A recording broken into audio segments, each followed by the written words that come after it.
Chapter 5 The First Sumerian Dictator, Sargon and the Akkadians. Do you remember how the Egyptians used to be divided into two countries, Upper Egypt and Lower Egypt? They spent all their time and energy fighting each other, but once King Narmar conquered Lower Egypt and made the Egyptians into one country, the Egyptians could spend their time on farming and on building instead of on war.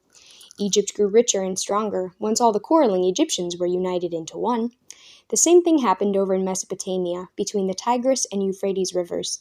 People called the Sumerians lived in Mesopotamia. You've learned a little about the Sumerians. They wrote picture writing called cuneiform on clay tablets. The area where the Sumerians lived was called Sumer, but Sumer wasn't really one country. It was filled with villages of farmers. The villages grew larger and larger until they became cities. Each city built thick walls and high towers to protect itself. Each city had its own king and its own army, and the cities fought with each other all the time.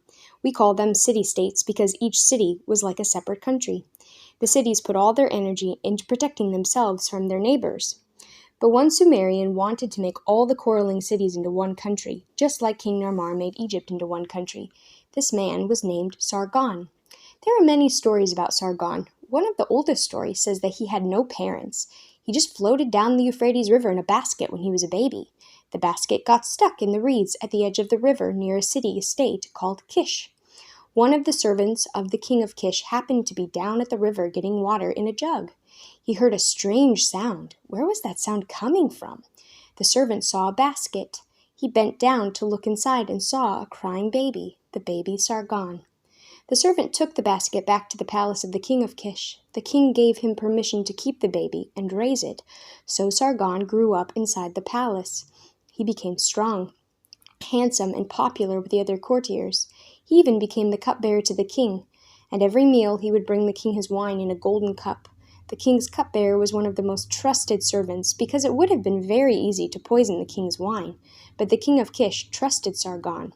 He shouldn't have. Sargon made friends with the most powerful people at the palace, including the commanders of the army. He became so popular that he convinced the army to follow him instead of the king, and he even persuaded the army to kill the king and make him Sargon, the ruler, instead. This happened around 2334 BC. But that wasn't enough for Sargon. He didn't just want to be king of one city. He wanted to be king of the whole land of Mesopotamia. So he started to attack the cities all around him. He fought over 50 wars to conquer Mesopotamia. Eventually, Sargon ruled all the country between the Tigris and the Euphrates rivers. He built a new capital city called Akkad and named his new empire Acadia.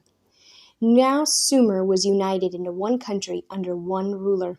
But many of the cities Sargon conquered didn't like being part of the Akkadian Empire. They were used to making their own laws and running their own affairs. Sargon knew that to stay in charge, he would have to make the cities obey all his laws. So he used his army to force all the Akkadian cities to follow him. He sent soldiers from the Akkadian army to live in each conquered city. They made sure that the people who lived in the city were following Sargon's laws instead of their own.